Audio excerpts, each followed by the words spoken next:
Vous écoutez La Bonne Équipe.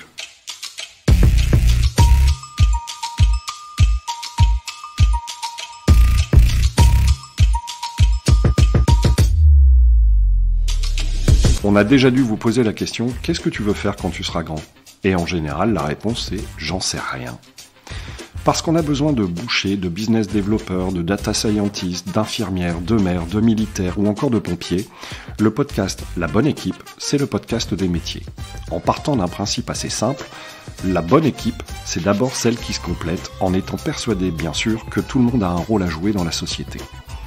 Au travers des interviews que je vais dresser de mes invités, l'idée sera de comprendre en quoi consiste leur métier, quelles en sont les sources de plaisir ou les contraintes, l'idée étant bien sûr de vous inspirer un maximum. Je m'appelle Jérémy Muselet, je suis intervenant en école de commerce et plein d'autres choses encore, et je vous souhaite une bonne écoute.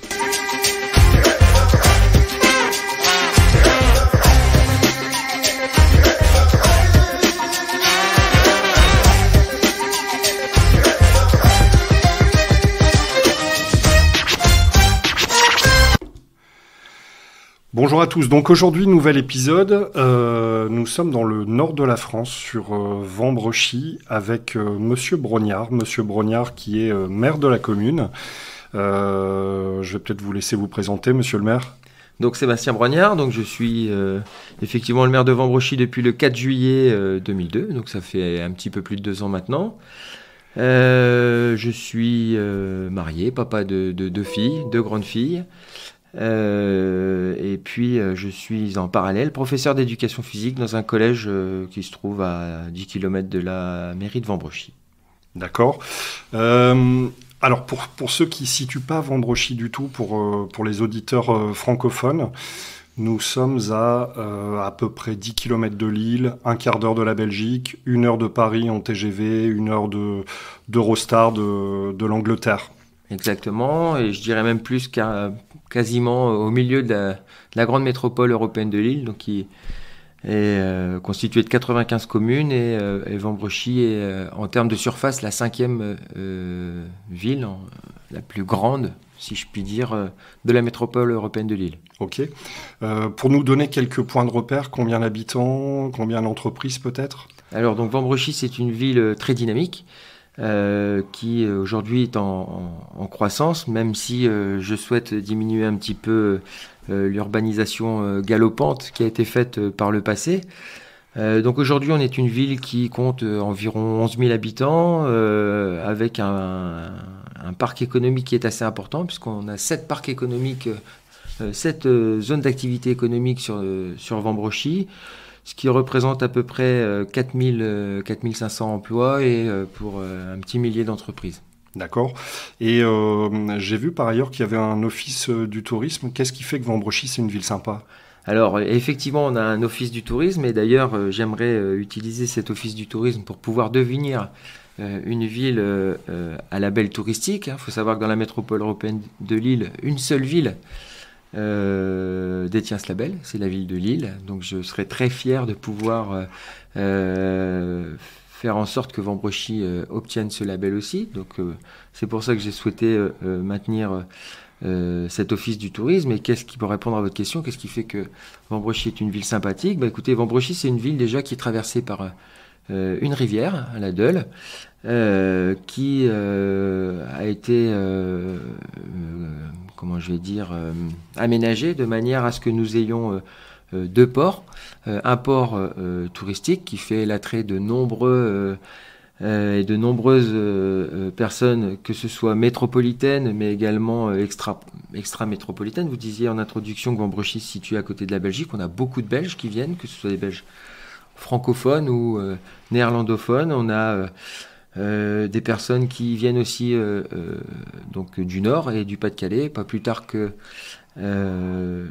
hier et avant-hier, donc c'était les journées européennes du patrimoine. J'ai pu croiser des personnes de Saint-Paul-sur-Mer, par exemple, donc qui venaient faire un rallye qui était organisé par la ville de Dunkerque. Donc, vous voyez, c'est une ville qui attire beaucoup de monde. On a un patrimoine historique qui est très riche. On a un château, le château de Robert Sarre. On a notre église qu'on est en train de rénover. Donc tout ça, c'est un patrimoine qui fait venir beaucoup de monde. On a notre ancienne mairie. On a le fort du Vergalan. Donc c'est un fort serre de rivière qui a été construit pour protéger l'île. Il y a plusieurs forts qui ont été construits par ce monsieur serre de rivière, donc autour de l'île, pour en faire une véritable barrière militaire. Et aujourd'hui, on a hérité de ce fort il y a une vingtaine d'années, et nous, on essaye de le faire vivre. Donc on a vraiment un gros patrimoine historique qui fait que Vambrochy est une ville qui attire beaucoup de monde. Ok. Et tout à l'heure, vous disiez en introduction en fait que vous êtes également prof de sport en collège. Vous avez toujours fait ça? Vous avez toujours été professeur d'éducation physique ou... Non, j'ai une vie qui a eu beaucoup... Enfin, j'ai eu beaucoup d'étapes dans ma vie professionnelle. Donc j'ai eu je vous disais, j'ai 48 ans, donc j'ai eu mon baccalauréat au XXe siècle, en 1991. Sorti du bac, je suis parti. Donc j'ai eu un concours j'ai réussi le concours d'entrée à l'école d'infirmière. Donc je suis du Pas-de-Calais à la base. Donc je suis rentré à l'Institut de formation en soins infirmiers à Lens. J'ai eu mon diplôme d'infirmier et puis tout de suite, j'ai décidé de me réorienter. Donc, je suis reparti à l'université. Donc, je suis d'abord allé sur Amiens. Vous n'avez jamais exercé? Si, j'ai exercé pendant 5 ans. Tout en étant étudiant. Ouais. Donc, j'ai fait. J'ai commencé dans une petite clinique à Fouquier-les-Lances, la clinique Sainte-Barbe. Et puis, il y a une fusion. Donc, c'était des cliniques de l'ANAC, Association hospitalière. Des mines, des houillères, puisque donc c'est dans le Pas-de-Calais, et il y a une fusion et donc de plusieurs cliniques dans une grosse à Hénin-Beaumont, et donc j'ai exercé la profession d'infirmier pendant 5 ans, donc dans cette polyclinique, donc d'abord au bloc opératoire puis aux urgences, mais tout en étant étudiant. Donc j'étais donc à la faculté des sciences du sport d'Amiens, et puis je revenais le week-end, donc je travaillais, je faisais des gardes de le week-end, et puis après au bout de 5 ans j'ai réussi à avoir mon concours, donc le CAPEPS, et puis je suis devenu prof d'éducation physique. Et qu'est-ce qui fait, alors vous m'intéressez pour le coup, qu'est-ce qui fait qu'à un moment donné vous êtes diplômé infirmier et vous vous dites non, en fait je vais faire prof de sport? C'est une excellente question, j'ai pas la réponse. C'est dommage, mais j'ai vraiment pas la réponse. J'ai fait beaucoup de sport étant jeune, et alors la mémoire est sélective, mais en tout cas celle-là je ne l'ai plus. Peut-être que au lycée, je me suis dit je serai prof d'éducation physique. En plus, j'avais dans mon entourage beaucoup de personnes qui sont aujourd'hui profs d'éducation physique. Et puis, par contre, je me souviens très bien pourquoi j'ai passé le concours d'entrée à l'école infirmière, parce que j'avais un ami justement qui voulait devenir infirmier. Il a passé le concours, et l'anecdote fait que lui, il n'a pas eu le concours, moi je l'ai eu. Et j'avais des parents qui étaient un peu stricts, et ils m'ont dit écoute, tu as eu ce concours, t'y vas. Voilà, donc j'ai passé le concours. Pour autant, j'adorais ce métier. Puis ça a des points communs. J'ai toujours aimé le contact avec les gens. Je suis fils de commerçant. Oui, j'ai toujours été en contact avec les gens. Donc finalement, infirmier, ça me correspondait.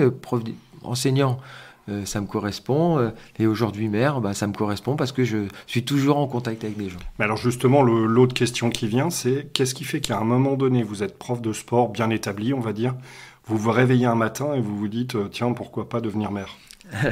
Alors en fait, pour la petite histoire, j'ai déjà été élu, donc j'étais conseiller municipal donc dans la ville où j'ai grandi, à Fouquier-les-Lances.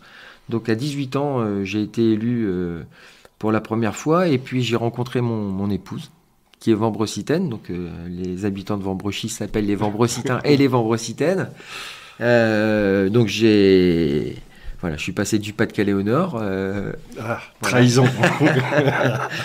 Pour autant, mon cœur reste quand même lensois. Oui. Bon, on va pas parler sport parce que ça pourrait devenir problématique. Non, mais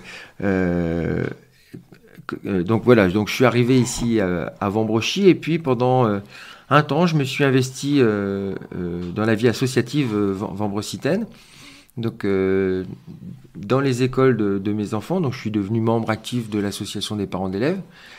Et mes enfants étant dans le privé, il y a une autre association qui anime les écoles privées. Ça s'appelle un OGEC, un organisme de gestion. Et ça me correspondait un peu plus. Hein. J'étais plus dans ce côté gestion. Ça m'a permis de me créer du réseau à Vambrochy, de me faire connaître aussi. Et puis un jour, en discutant effectivement avec des amis, est revenue sur la table l'idée de se réinvestir d'un point de vue politique. Et puis j'ai dit banco, on va écrire un projet. Et puis si vous voulez, vous me suivez. Beaucoup m'ont suivi d'ailleurs. On a écrit ce projet et puis on est parti en campagne. On a fait une belle campagne. Et puis on a été élu donc en 2020. Ok. Et la question, en fait, c'est... il y a une question centrale. L'un des objectifs de vous rencontrer aujourd'hui, c'est de comprendre comment on peut devenir maire. C'est-à-dire, à la fois, il y a probablement des contraintes légales, des règles à respecter, entre guillemets. De l'autre, justement, vous faisiez référence au réseau. Alors, c'est peut-être pas qu'une question de réseau, mais en tout cas, est-ce que vous avez aussi des petits... secret à partager, je ne sais pas si c'est si secret que ça, mais comment on s'y prend pour devenir maire quand on est tout jeune, ou en tout cas pour s'engager politiquement? Alors déjà, la règle numéro 1, c'est d'avoir 18 ans. Ok. Donc ça, c'est effectivement, on ne peut pas être maire si on n'a pas 18 ans. La règle numéro 2, c'est qu'il faut être citoyen français, donc avoir une carte, avoir la nationalité française. Pas citoyen français, avoir la nationalité française. Et puis, ne pas avoir de casier judiciaire. Enfin, il y a quelques règles après de bon sens qui font que. Et puis après, il faut en avoir envie parce que c'est quand même, malgré tout, un sacerdoce auquel on ne s'attend pas forcément avant d'être élu. On se dit, on va dire et puis ça se fera. On va décider et puis ça se fera. On va penser, ça se fera. Sauf qu'effectivement, quand on arrive dans le fauteuil d'un maire, on s'aperçoit que tout n'est pas si simple que ça parce que la commune fait partie de syndicats intercommunaux, fait partie d'une métropole, dépend d'une région, dépend d'un département. Et puis tout ça fait que finalement c'est long et parfois frustrant parce que quand on actionne une manivelle, tout le système ne se met pas forcément à tourner en même temps. Donc, parfois, c'est compliqué, mais c'est passionnant. Ok, j'en doute pas. Pour ceux qui nous écoutent, est-ce que vous pouvez nous donner une image de la semaine type d'un maire? En tout cas, la vôtre, parce que il y a peut-être des différences d'ailleurs en fonction des municipalités, mais globalement, comment vous fonctionnez sur une semaine? Même si vous allez me dire qu'il n'y a pas d'emploi du temps type, j'en doute. Si, moi j'ai un emploi du temps type. Déjà, les lundis matins et jeudis matins sont bloqués par des horaires d'enseignement parce que j'ai continué, j'ai souhaité conserver mon métier d'enseignant à côté pour plusieurs raisons. Je vous dirai lesquelles après. Donc lundi matin, jeudi matin, donc je bloque pour le collège et puis après. Le lundi après-midi, le mardi matin sont réservés à des permanences. Donc les citoyens vambrocitains qui souhaitent me rencontrer, donc ils ont ces 2 plages de rendez-vous. Donc ça correspond à une dizaine d'heures par semaine. Je m'accorde là pour le coup pas forcément d'horaire. Ça va de 15h des fois jusqu'à 20h et puis le matin 7h. Ça reste rare quand même. Mais ça peut aller de 7h jusqu'à 12h30, 13h pour les permanences. Et puis après, effectivement, on a des impondérables avec la métropole européenne de Lille. Je vous en parlais tout à l'heure. Donc, je suis conseiller métropolitain également. Donc, forcément, on a des réunions de travail avec la MEL pour faire avancer des chantiers d'urbanisme, tels que le plan le PLU, le plan local d'urbanisme. Voilà, le plan local d'urbanisme, le plan local d'habitat, le PLH, le PCAET, on peut en citer plein. Il y a beaucoup d'acronymes. Le plan climat, air, énergie pour le territoire. Mais c'est vraiment des documents cadres qui font que on a une vraie cohérence sur l'ensemble du territoire métropolitain. Et puis un document cadre important, c'est aussi le SDIT, encore un acronyme, le schéma directeur des infrastructures de transport. Qui concerne plutôt les transports en commun. Voilà, qui concerne les transports en commun. Mais là, c'est vraiment un symbole du travail intercommunal, parce qu'on ne peut pas réagir à l'échelle d'une commune en termes de transports communaux si on ne prend pas en compte ce qui se fait dans les villes à côté. La ligne de bus, on ne peut pas faire une ligne de bus qui va juste de l'église de Vambrochy jusqu'au match à Vambrochy sur l'autre rive. D'accord, ok. Et alors, sur votre métier de maire, en quoi c'est un beau métier? Parce que, vu de l'extérieur, quand je vous écoute, je me dis, bon, ça demande une certaine forme de disponibilité, clairement. Il y a des décisions, en fait, que vous pouvez prendre au niveau communal et d'autres qui nécessitent de se mettre d'accord avec les villes voisines. En quoi c'est un beau métier, votre métier de maire? Alors déjà, j'aimerais apporter une petite précision. Maire n'est pas un métier. Ah. Maire, c'est une... Non, mais c'est pas un métier. Maire, c'est une mission. Il n'y a pas d'études pour devenir maire. Je le disais tout à l'heure. N'importe quel citoyen âgé de 18 ans, de nationalité française, sans casier judiciaire, peut devenir maire. Et c'est exactement moi. Avant, alors pour reprendre une maxime qui n'est pas la mienne, mais d'un humoriste montpelliérain, c'est pas, attention, faut pas mal prendre, mais c'est en faisant n'importe quoi qu'on devient n'importe qui. Et finalement, moi, c'est en montant un beau projet que je suis devenu maire de Vambrochy. Mais j'ai pas fait d'études pour devenir maire, et ça n'existe pas. Après, par contre, on a des formations. Une fois élu, on a des organismes de formation qui nous contactent et qui proposent effectivement des formations qui nous permettent d'apprendre le budget, parce que gérer un budget communal, donc ça c'est l'une des missions prioritaires du maire, c'est de gérer le budget de la commune, des fonds publics, et ça effectivement quand on est novice, c'est la première chose qu'il faut absolument comprendre. Pour avoir un petit point de repère, le budget de la commune, il est de quel ordre? C'est 19 millions d'euros. D'accord. 19 millions d'euros. Voilà, mais il faut bien comprendre que c'est pas mon argent, c'est l'argent de tous les Vambrociens. Voilà. Ok, parfait. Et est-ce que vous pouvez m'expliquer la différence entre un conseiller municipal et un maire? Parce que les gens font parfois l'amalgame entre les deux, ou en tout cas se disent, la personne qui est conseiller municipal, elle a le droit de tout, entre guillemets. Enfin, j'ai déjà eu ça de la part de mes élèves, donc je me permets de poser la question. Alors, il faut savoir une chose, c'est que donc l'équipe municipale à Vambrochy est composée de 33 élus. Donc effectivement, vous l'avez dit, le maire, des adjoints, des conseillers municipaux délégués et puis des conseillers municipaux. Les 33 personnes sont conseillères municipales. Moi-même, je suis conseiller municipal. Les élections municipales, le maire n'est pas élu par les personnes qui votent lors des élections municipales. Okay. Les personnes qui votent pour l'élection municipale votent pour une équipe. Donc il y avait 4 listes à Vambrochy. Nous avions donc 4 listes de 33 personnes. Les Vambrociens ont voté pour une liste.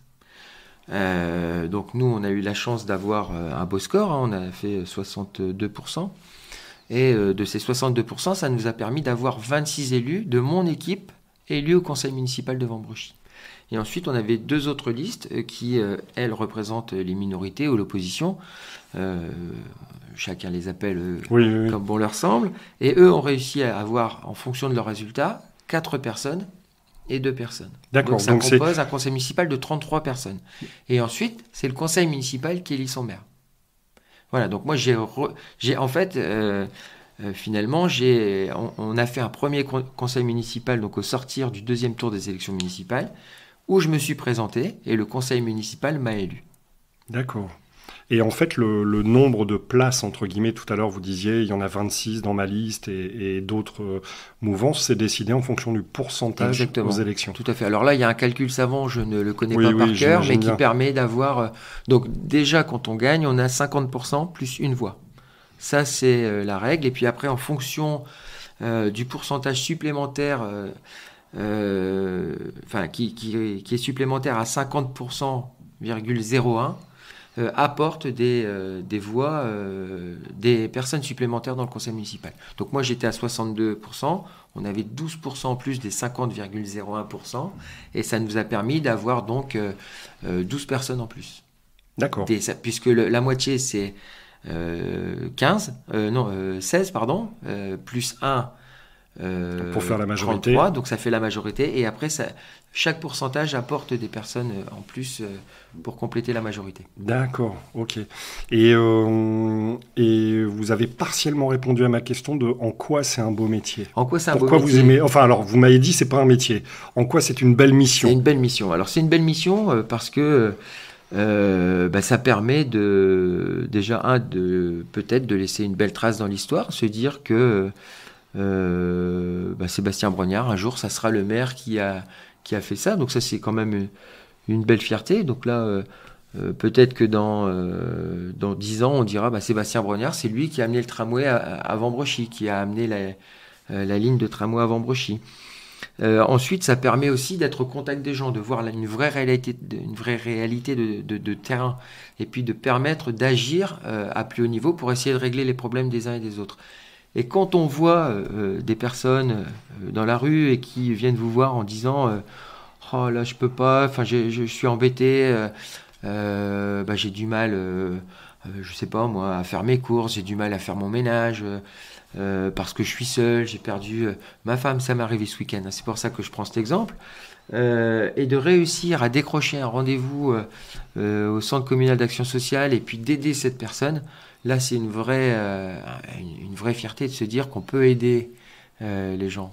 Voilà, donc ça c'est vraiment cette chose qui fait une belle mission. D'accord. Et être au service de la personne.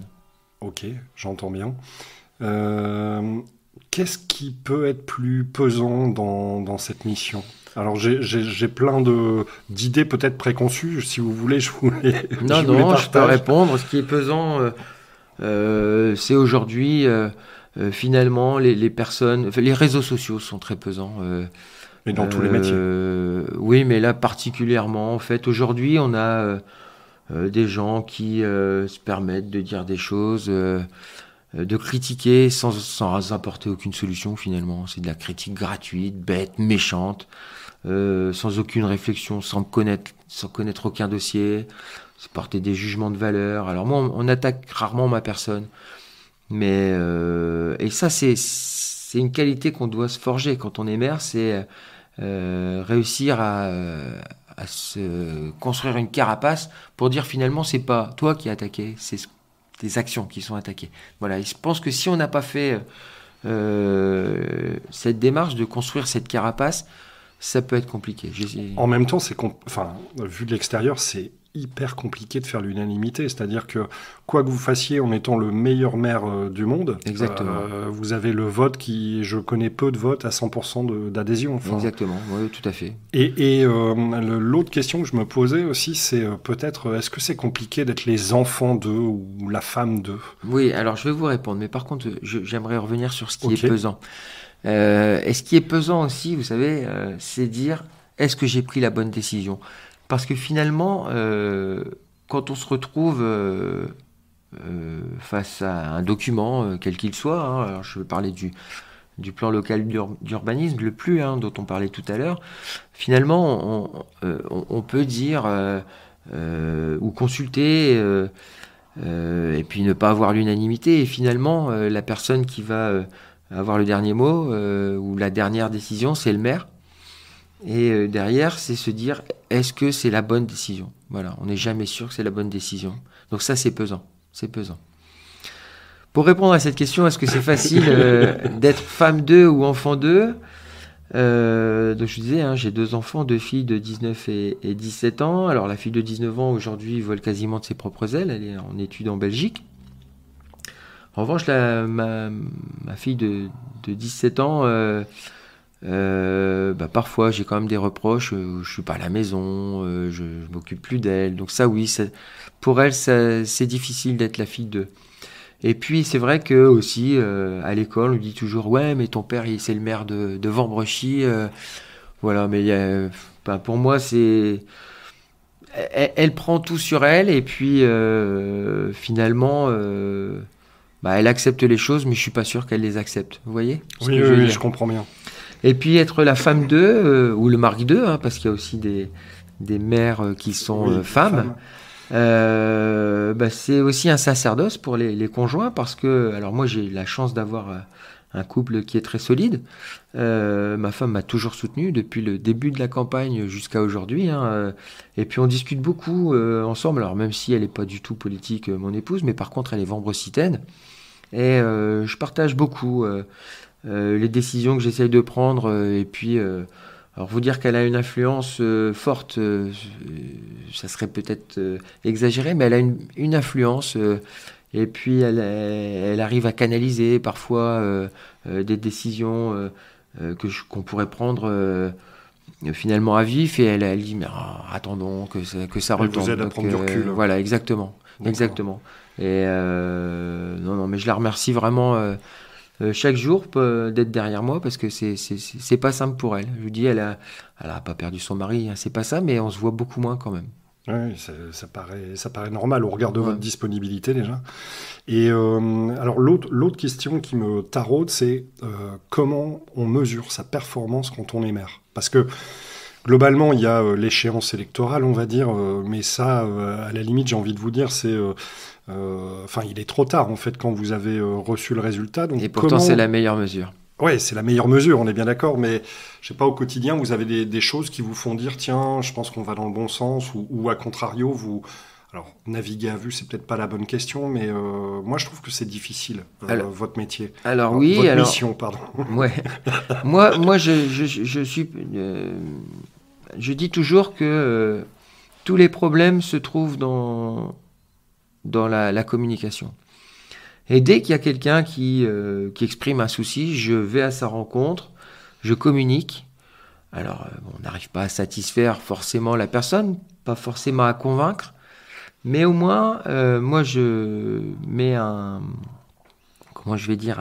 point d'honneur à apporter de l'écoute et surtout à entendre ce que les personnes me disent.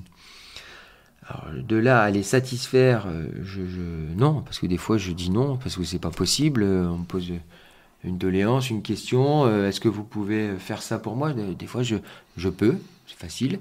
Et des fois non, parce que la règle fait que c'est pas possible. Est-ce que vous voyez, je vous donne un exemple concret. Est-ce que je peux faire une extension dans mon jardin? Si le PLU ne l'autorise pas, non. Voilà. Donc, des fois, les gens repartent en n'étant pas satisfaits, mais pour autant, ils ont été écoutés, entendus, et je leur montre que c'est pas ma volonté qui fait que je ne veux pas ou que je ne peux pas, mais bien qu'il y a un règlement. Le cadre réglementaire. Voilà. Et ça, j'essaye. J'essaye pas. Je suis équitable au travers de toutes les problématiques. J'essaye pas de dire oui, toi t'es mon ami, je vais t'aider, et toi je t'aime pas, débrouille-toi. Non, c'est une équité et je pense que c'est important pour que les gens soient finalement satisfaits de voir qu'il y a une équité sur l'ensemble des dossiers traités. Et de toute façon, si vous n'êtes pas équitable, vous perdez en crédibilité. Ouais, donc, exactement. C'est normal. Et dites-moi, pour commencer une question que j'ai oublié de vous poser, mais pour percer, comme diraient les plus jeunes, est-ce que c'est important ou pas d'être membre d'un parti politique? Parce que vous, c'est vrai que je ne l'ai pas précisé, vous n'êtes pas dans un parti connu. Je suis sans étiquette politique. Effectivement, après, j'ai eu des soutiens, hein, je ne le cacherai pas, mais j'ai eu des soutiens de personnes apolitiques également, sans étiquette. Hein, les maires des trois villes communes sont sans étiquette. On s'est soutenu à plusieurs reprises sur différentes problématiques. Non, il n'y a pas besoin d'étiquette politique. Et après, je vous dis encore une fois, c'est d'être sur le terrain. Un maire, c'est vraiment une mission où si on n'est pas sur le terrain, on est à côté de la plaque, quoi. Ok. Vous arrivez à prendre des vacances ou pas? Alors, c'est difficile. Tout à l'heure, vous voyez, vous me posiez la question, être femme 2, est-ce que c'est difficile? Ma femme est enseignante, donc elle a les vacances des enseignants. Hein, moi aussi, je les ai, mais ça me permet de passer plus de temps à la mairie. Elle va bien aimer, j'imagine. Et alors justement, je trouve ça intéressant parce qu'il y a une des questions que je porte, que je pose systématiquement aux gens que j'ai en face de moi, c'est le regard que vous portez sur l'enseignement et la formation. a priori, je crois connaître une partie de la réponse, mais est-ce que vous pouvez développer un peu sur le sujet? Alors, sans faire un cours magistral, on est bien d'accord. Je ne vais pas faire de cours magistral, non, mais l'enseignement, moi je vous dis, moi c'est un métier qui me passionne. En plus, moi j'ai une discipline qui me permet d'avoir un contact très particulier avec les élèves. Hein. Et l'éducation physique, c'est une discipline, comme dirait Alain Hébrard, une discipline à part entière, mais entièrement à part. Et c'est vrai que quand on arrive en conseil de classe, alors maintenant c'est un peu mieux, mais avant le professeur d'éducation physique, c'était la dernière roue du carrosse. Et non, moi l'enseignement... après, sur l'éducation nationale, j'ai un regard un petit peu plus critique. Effectivement, il y a du travail. Il y a du travail. Oui, normal. Très bien. Est-ce que vous avez une question? J'ai une question. Pour moi? N'importe laquelle. Non. Parfait. Alors, j'aime beaucoup terminer en fait l'entretien par savoir si vous avez un livre, un film, une série à nous recommander. Alors moi, je suis un fan de Netflix. Et pourquoi pas Prime? Alors parce que là, il y a débat pour le coup. Écoutez, pourquoi pas Prime? Déjà parce que j'ai Prime aussi. J'ai Canal Plus série. Okay. Je suis un grand fan de séries. La dernière série que j'ai regardée, c'est... parce que le problème, c'est que je les enchaîne, les séries. Là, j'ai commencé Outlander, mais j'aurais pas dû, parce que le problème, c'est que quand je commence une série, je vais au bout. Et là, je me suis aperçu qu'il y avait 5 séries, je crois, de 16 épisodes d'1 heure. Donc, ça va me faire au moins une série qui va sur 2 mois. Et ça m'a permis de réfléchir à quelle était la dernière série que j'avais regardée. C'est Echo. J'ai rien j'ai compris, mais c'est une série qui était très complexe. C'était une mini-série. J'ai réussi à regarder sur une semaine, parce que quand je rentre, il m'arrive de regarder un petit peu. Je ne regarde que ça, justement, donc les séries. Et après, la lecture, c'est plus compliqué. Alors, j'adore lire. Mais là, pour le coup, quand je lis un livre, j'aime le lire d'une traite. Et voilà. Et donc, autant les séries, ça me dérange pas de regarder 10 minutes. Mais par contre, un bouquin, si je le commence, je le termine. Donc, je vais plutôt lire pendant les vacances. Tout à l'heure, vous me posez s'il y avait des vacances, j'en prends.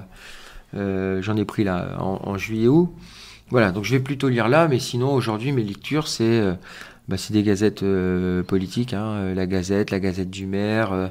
Voilà, c'est vraiment des revues qui sont centrées sur la mission de maire et qui permet finalement d'avoir des échéanciers, de pouvoir réfléchir sur des problématiques qui sont pas que centrées sur la ville de Vambrochy. Vous voyez, c'est prendre des exemples sur ce qui se fait ailleurs pour pouvoir avancer, proposer des choses novatrices.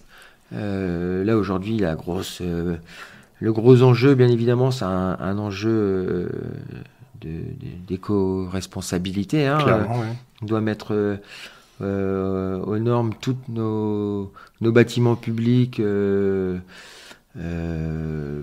manière à consommer de moins en moins d'énergie. Et c'est nécessaire, c'est fondamental, que ce soit d'un point de vue écologique comme un point de vue économique, hein, parce que là aujourd'hui, on prend quand même... sur l'année 2020, 450 000 euros d'augmentation en frais de fonctionnement, 300 000 euros en électricité et 150 000 en gaz. Ah oui. Donc, vous voyez, c'est quand même pas anodin. Donc, l'objectif à 19 millions, c'est pas neutre. Ouais. Voilà. Donc, l'objectif, c'est de réfléchir quelle solution on va faire pour réduire nos dépenses. Donc là, on est en train d'équiper nos villes en candélabres en LED, ce qui nous permet de réduire... l'éclairage public de 40% entre 23h et 5h du matin, mais sur certaines rues, parce que j'ai hérité d'une ville où il n'y avait que 10% des rues qui étaient équipées en LED, donc il reste 90% équipés. Donc ça laisse de la marge de manœuvre, c'est plutôt sympa. Oui, mais enfin bon. Après, il faut acheter les ampoules, vous allez me dire. Mais... non, ça va plus loin que ça, il faut acheter les candélabres. Ah oui, ouais, pardon. Donc voilà, non... Du coup, j'ai perdu le fil de la question. On en était sur... alors attendez, je vais bugger moi aussi. Sur vos sujets de travail. Non, sur mes lectures. Sur vos lectures, oui, mais du coup on a dérivé sur... Voilà, j'ai une petite digression. Et voilà, donc aujourd'hui, les livres, j'en lis pas beaucoup. Par contre, effectivement, je lis beaucoup de revues... qui permettent de faire évoluer la commune. Ok. Avant de vous laisser, parce que je sais que vous êtes timé, il y a 3 questions que j'ai pas pu vous poser jusqu'à présent, mais je vais faire relativement vite. En 2 mots, quels sont vos grands projets pour Vambrochy ?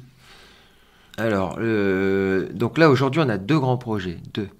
Le premier, c'est la réhabilitation de la mairie, ici, dans lequel nous sommes aujourd'hui. Je parlais d'énergie. Aujourd'hui, la mairie est un bâtiment très énergivore, où il y a quand même pas mal de fuites, que ce soit d'air ou d'eau. C'est un bâtiment qui est peu visible, peu lisible. Vous voyez, il est derrière l'ancienne mairie. Donc, le grand projet, donc, qui va commencer d'ici 2 mois, ça va être une destruction partielle de cette mairie, l'isolation totale de la partie arrière de la mairie, une reconstruction avant avec le passage en pompe à chaleur. Donc ça, c'est le premier gros projet. Deuxième gros projet, c'est un complexe sportif qui va voir le jour sur l'autre rive. Tout à l'heure, je vous disais qu'il y avait 11 000 habitants. Faut savoir qu'on a augmenté de 86% le nombre d'habitants en 50 ans. Par contre, le nombre de complexes sportifs, lui, il est resté le même. Donc là, aujourd'hui, on va créer un deuxième complexe sportif passif. C'est-à-dire que les murs seront en paille avec un ampluvium au centre des 3 bâtiments, parce que ça sera un complexe composé de 3 bâtiments. Et cet ampluvium va permettre de rafraîchir ou de réchauffer le bâtiment en fonction des saisons, en fait. Ok, pour ceux qui ne voient pas ce qu'est un bâtiment passif, en fait, c'est un bâtiment qui est 100% autonome d'un point de vue énergie, que ce soit pour l'électricité, le chauffage, la consommation d'eau. Exactement. Vous m'arrêtez, si je dis... C'est tout à fait ça, avec des panneaux photovoltaïques donc, qui vont permettre d'alimenter l'éclairage. Il y aura quand même, de toute façon, on n'a jamais un bâtiment 100% passif, mais bon, on aura toujours une source d'électricité parce que en hiver, il n'y a pas forcément beaucoup de soleil qui permet d'alimenter les panneaux photovoltaïques, mais en tout cas, on aura aussi des cuves à récupération d'eau de pluie qui nous permettront d'alimenter les sanitaires. Et puis, effectivement, donc c'est cet ampluvium qui permettra de réchauffer ou de refroidir le bâtiment en fonction des... Alors, ils m'ont expliqué les architectes, mais il y a des vannes qui s'ouvrent et qui se ferment en fonction de l'hygrométrie, en fonction de l'ensoleillement, etc. Donc c'est vraiment quelque chose c'est super technique. Très technologique. Et est-ce que la suite de l'histoire pour vous, ce serait d'être député, par exemple vous vous levez le matin en vous rasant, comme dit la formule Alors ça, c'était pour être président. Oui, non, mais on ne sait jamais. Non, alors je vous cacherai pas qu'effectivement, ça me titillera sans doute un jour. Mais là, aujourd'hui, j'ai tellement besoin d'apprendre... le métier de maire, j'ai tellement besoin d'être sur ma commune, parce qu'il faut savoir une chose, c'est qu'une fois qu'on est député, avec le non-cumul des mandats, on ne peut plus être maire.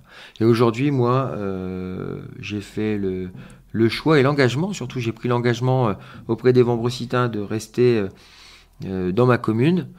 Donc pour l'instant, j'ai pas envie. Donc peut-être que ça viendra si j'ai la chance de faire peut-être pas un 2e mandat, mais un 3e mandat. Moi, j'aimerais faire 3 mandats. 3 mandats. Un premier mandat où finalement on découvre, on entreprend. Un deuxième où on peaufine. Et puis on termine ce qu'on a entrepris. Et un 3e où on passe le relais. Vous voyez ? D'accord. Et effectivement, si j'avais cette chance de pouvoir mener ce parcours, peut-être que dans le 3e mandat, je m'essaierais à une autre mission. Parce que député... sénateur, c'est pas des métiers non plus, même s'il y en a qui en font leur métier, mais ça reste des missions de service public. Ok, j'ai appris un nouveau truc aujourd'hui, c'est parfait. Dernière question, parce qu'on risque fatalement de me la poser. Denis est de votre famille ou pas ? Ah, non. On vous l'a déjà faite, celle-là. J'imagine. Mais, en fait, je vous dis, pas de ma famille. Alors, j'ai une tante qui a fait un arbre généalogique.